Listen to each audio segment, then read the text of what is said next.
Yo, Headliner Nation, what is going on? Kyle back with the Fantasy Headliners, and we have got some Dynasty wide receiver rankings for you today. That's right, we've really ramped up our Dynasty game here on the Fantasy Headliners this offseason to make sure for all of you out there playing in those types of leagues, you've got information from your trusted source right here on YouTube to get you a fantasy football championship. Now, hey, if you are on social media, especially Twitter, earlier today, I tweeted out about our podcast called Straight Chubb. You can find it on Spotify, iTunes, wherever you listen to podcasts, you are going to be able to find this. And I told everybody that if you either subscribe or leave a 5-star review on whatever platform you listen on, send me a screenshot on Twitter, and we're going to pick somebody for a free draft guide and some Headliner Nation swag. So do me a favor. If you have not subscribed to Straight Chubb on any of your preferred platforms, go do it.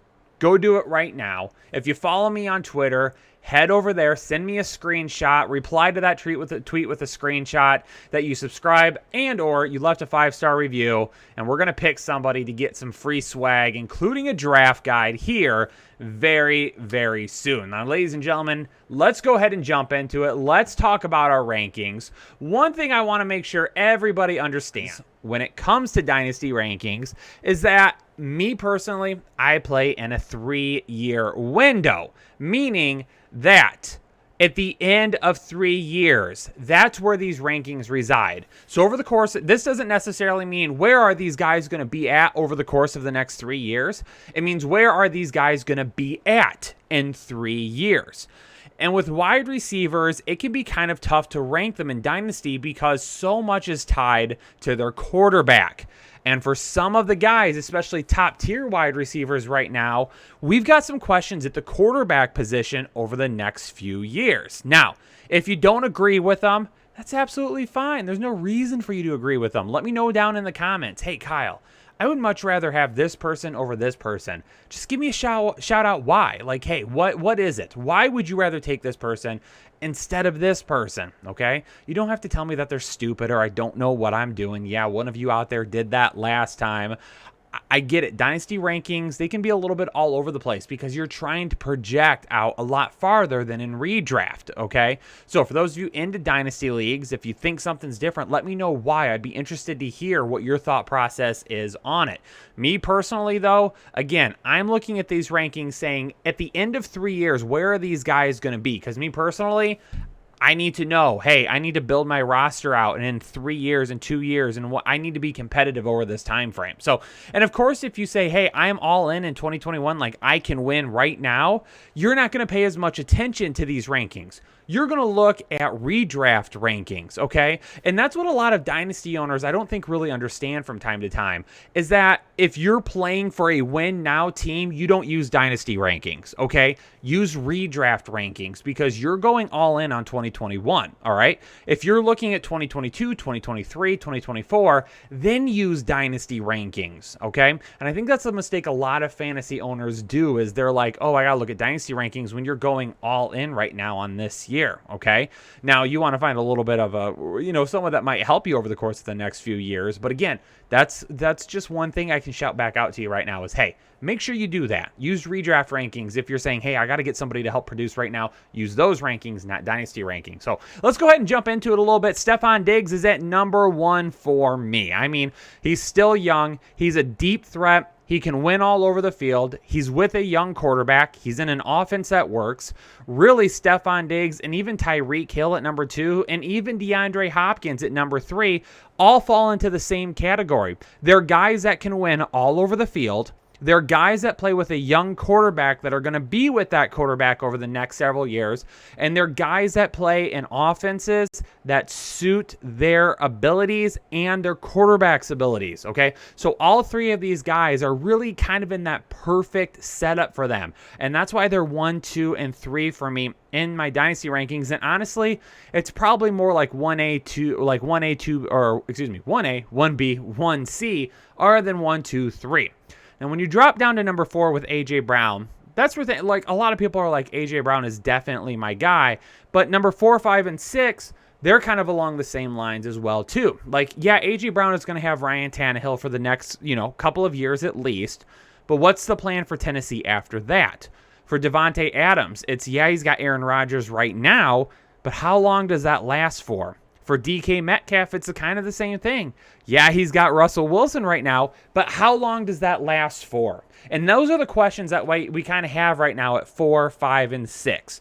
For A.J. Brown, for me, I would go higher with A.J. Brown if I knew for certain how he would perform without having that guy on the other side of the field to kind of help take some of that pressure off, like Corey Davis has done the last couple of years. If they were to go out and get Julio Jones, A.J. Brown probably stays right about here for me because Julio Jones probably hurts him a little bit more than helping him. He's going to have a lot of volume, but is some of that efficiency going to come off the board? Because if you only have like one wide receiver that you truly have to worry about on every play, now you can start making sure those safeties over the top are truly staying over the top. With A.J. Brown, they haven't really been able to do that in the past. Now they can a little bit more. That might change some things. So A.J. Brown, Devonta Adams, DK Metcalf, kind of all with some of those question marks that we have right now. With CeeDee Lamb, okay, he's going to be with Dak Prescott over the next couple of years, and he's going to be the wide receiver 1 in Dallas very, very soon. Probably not this year, but after the 2021 season, the Cowboys can get out from underneath Amari Cooper for quite a bit of savings. Okay, whether it be that they cut him or they try to trade him before next season, I don't think Amari Cooper is going to be in Dallas in 2022. So CeeDee Lamb and Amari Cooper are going to have very different rankings for me in terms of redraft and dynasty. CeeDee Lamb, for me, he's an absolute beast. He's got Dak Prescott for the next several years, and it's going to be just him and Michael Gallup with at least Zeke for the next 2 years, I believe, but Zeke is another guy they can get out from underneath here pretty soon. So CeeDee Lamb is going to go flying up draft boards very, very soon. If I'm you in a dynasty league, definitely get him now, because if you try to get him next year, you're going to have to pay true wide receiver 1 type price tags. Allen Robinson finally has himself a franchise quarterback, all right? We've got Justin Fields in Chicago for Allen Robinson. Yes, Allen Robinson is only on a 1-year deal right now, okay? He was tagged this year, so there's no long-term commitment in Chicago, but now that they have Justin Fields, I think it's going to be a lot easier for them to re-sign Allen Robinson, and if Allen Robinson likes the way the offense looks this year and clicks with Justin Fields, you're going to see Allen Robinson re-sign in Chicago. Calvin Ridley at number 9. He's a little bit lower right now just because we still don't know what happens with Julio Jones. He could be traded. He could be there for the next couple of years. But also, what about Matt Ryan? It does look like Atlanta is going to try and win this year, but their defense is garbage, okay? Atlanta's defense is not good. So if they end up blowing it up after this year, let's say they try to win this year, it doesn't work out. They go ahead and say, hey, we're going to blow it up now. Now you've got a problem at this point of who's going to be the quarterback. Do they move on from Matt Ryan? Do they draft somebody? For me, really, Calvin Ridley right now at number 9. If you told me that you know for certain that Matt Ryan is going to be his quarterback for the next 2 to 3 years and that Julio Jones would be gone, Calvin Ridley would be my wide receiver 4 in Dynasty, okay? He's a little bit lower right now just because, again, we don't know about Matt Ryan. I would still be more than willing to go get him with any of these guys, though. Like, if you said, Kyle, I'll take Calvin Ridley over Allen Robinson, CeeDee Lamb, DK Metcalf, I'm not going to argue with you, okay? Because that's fine with me as well. And I would love to own him. So having him at 9 is no diss to him. It's not disrespect. Don't tell me I'm sleeping on him, okay? I'm not going to sleep on Calvin Ridley. He probably called the police. I shouldn't be in his house while he's asleep, okay? I'm not sleeping on Calvin Ridley, all right? Just a little bit lower right now because is it going to be Matt Ryan? Is it going to be somebody else?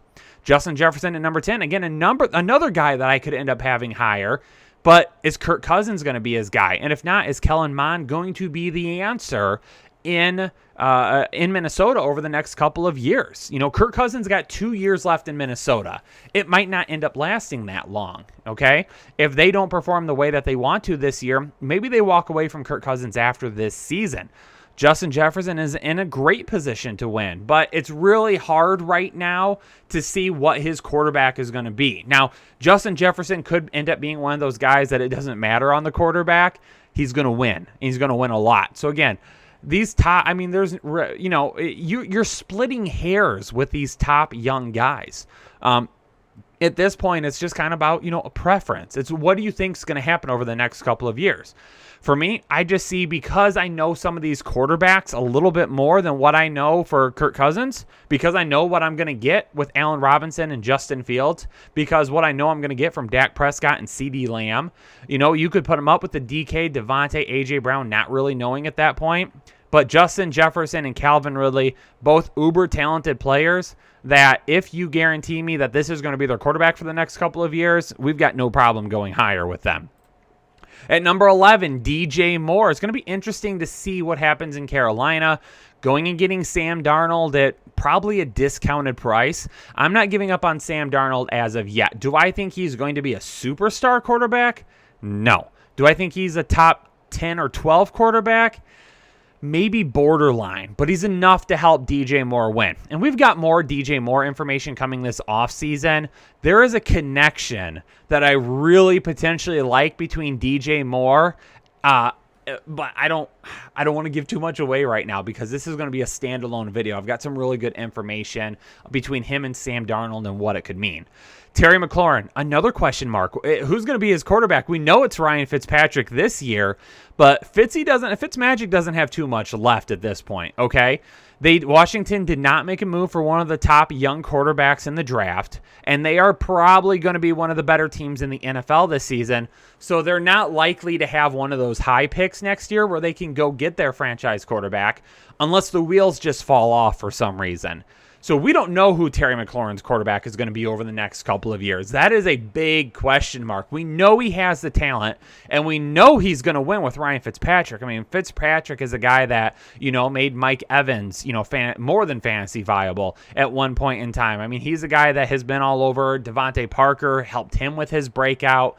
So we know that he can help wide receiver ones on a team win, but how long is it going to be for? Jamar Chase at number 13. Jamar Chase is one of the more talented wide receivers in the NFL by the end of this year, okay? You know, he was by far my wide receiver one this past season. He's got that great connection with Joe Burrow now. The problem is, okay, number one, he hasn't even taken a snap in the NFL, right? And this is pretty high for a guy who hasn't even taken a snap in the NFL. But he's got T. Higgins there, right? T. Higgins is going to be a guy that's not going away anytime soon, and neither is Tyler Boyd. So he's got a lot of competition there, but I think Jamar Chase ends up winning out as the wide receiver one in Cincinnati, probably by the end of the season. Michael Thomas, still young, but who's the quarterback going to be? Is it going to be Jameis Winston? Is it going to be Taysom Hill? Who's the long-term answer in New Orleans? I have absolutely no idea. That is a big concern for me.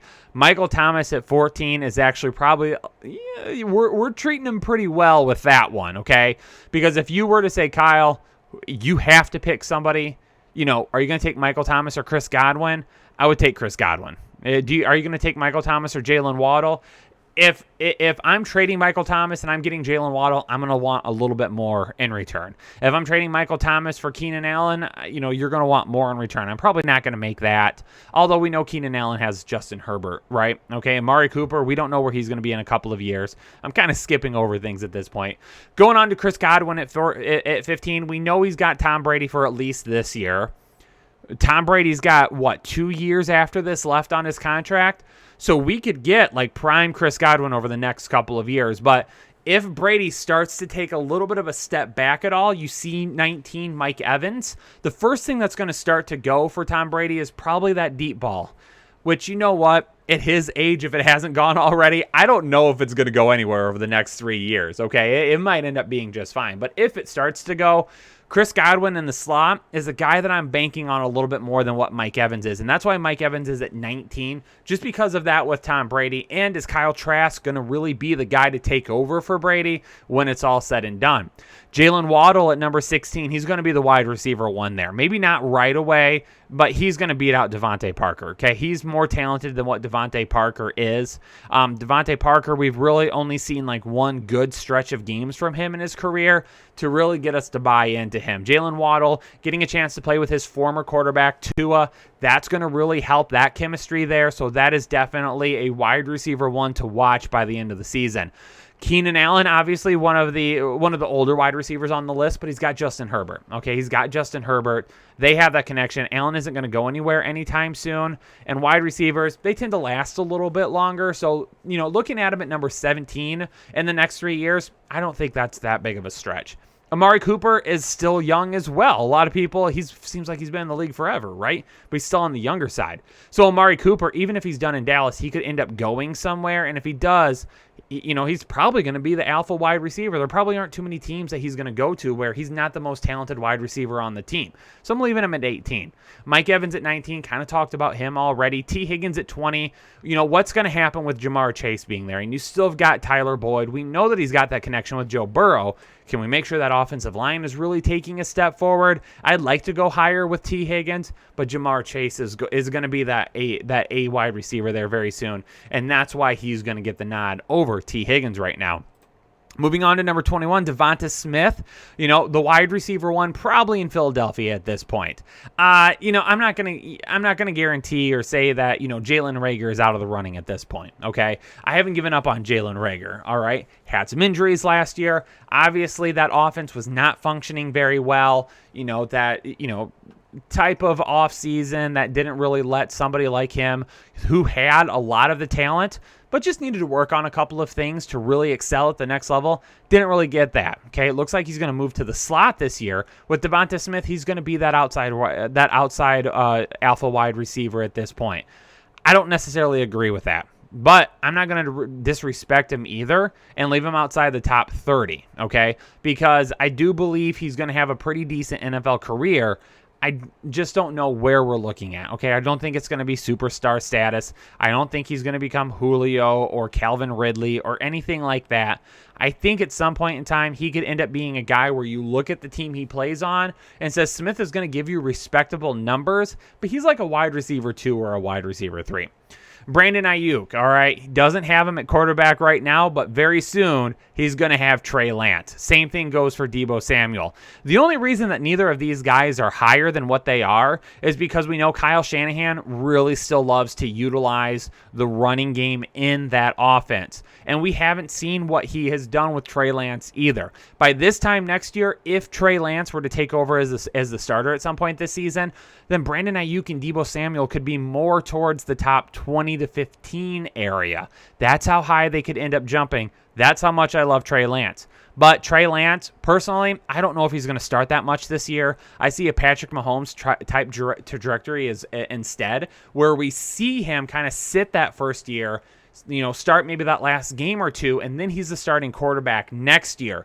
Don't forget as well, he didn't play at all last year, okay? So he's got to get back into it. I don't know if it works best for this offense to put him in as the starter right away.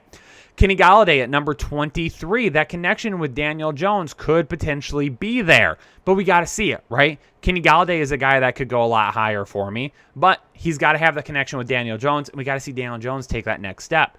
Chase Claypool. I've got Chase Claypool and Juju Smith-Schuster over Deontay Johnson. A lot of you are probably going to be like, whoa, what are you talking about? I'm worried about Deontay Johnson. I'm worried about all of his drops. I don't think that this is just a problem that goes away. I think this is a problem that plagues him. And I think it's a problem to the point that it could end up hurting him because people aren't going to want to go his way, whether it be Big Ben this year or a different quarterback, say Dwayne Haskins, over the next couple of years. That's my concern. Chase Claypool and Juju Smith-Schuster, I think talent-wise, are over Deontay Johnson. Juju seems like, again, he's been in the league forever, right? He fits what the offense is doing in Pittsburgh the best right now. I don't know if he stays there, though. With the salary cap increasing much more next season, we could see him definitely end up on a different team. Cortland Sutton and Jerry Jeudy are right next to each other. Cortland Sutton, for me, is the guy still there. But for number one, we got to see him come back from that injury. Number two, who's the quarterback going to be, right? Is it going to be Drew Lock? Teddy Bridgewater, is he a guy that's just going to take over for 1 year? Are they going to have to draft somebody again next year? They're very talented in Denver. They might have one of the best rosters in all of football. The problem is that they're very, very weak at the one position that matters the most. Cooper Kupp at number 27. That connection with Matthew Stafford will probably last over the next couple of years. I've got him over Robert Woods in terms of longevity. Juju, I've talked about him. Debo, I've talked about him. DJ Chark, can you take that step forward? He's got Marvin Jones that's going to hemorrhage some of those targets this year. But that youth, that connection potentially with Trevor Lawrence is exactly what you're looking for if you're trying to buy low in any type of dynasty format for younger wide receivers. There you have it, Headliner Nation. Rolled through my top 30 wide receivers in Dynasty Rankings. Again, let me know down in the comments below if there's somebody you're moving up or moving down and why that is. Give me a good reason. Like, I like to hear that from you guys. I hate the comments where people just tell me these are sucky rankings. I mean, if you tell me they suck, at least tell me why. Give me a chance. Give me some analysis. I want to hear it, ladies and gentlemen. So make sure you leave a comment down below. If you're new here to the Fantasy Headliners, make sure you hit that subscribe button and hit the like button on that video. We always appreciate those likes on the videos. And don't forget, as I said at the start of the video, we've got ourselves a little bit of a contest going on over on Twitter right now. If you make sure you subscribe to our podcast and then leave a 5-star review if possible. If not, it doesn't matter. But if you can do those things, we're going to be giving away a draft guide, some free swag and things of that nature. So Headliner Nation, stay safe, stay healthy. I'll catch you all in the next episode of the Fantasy Headliners.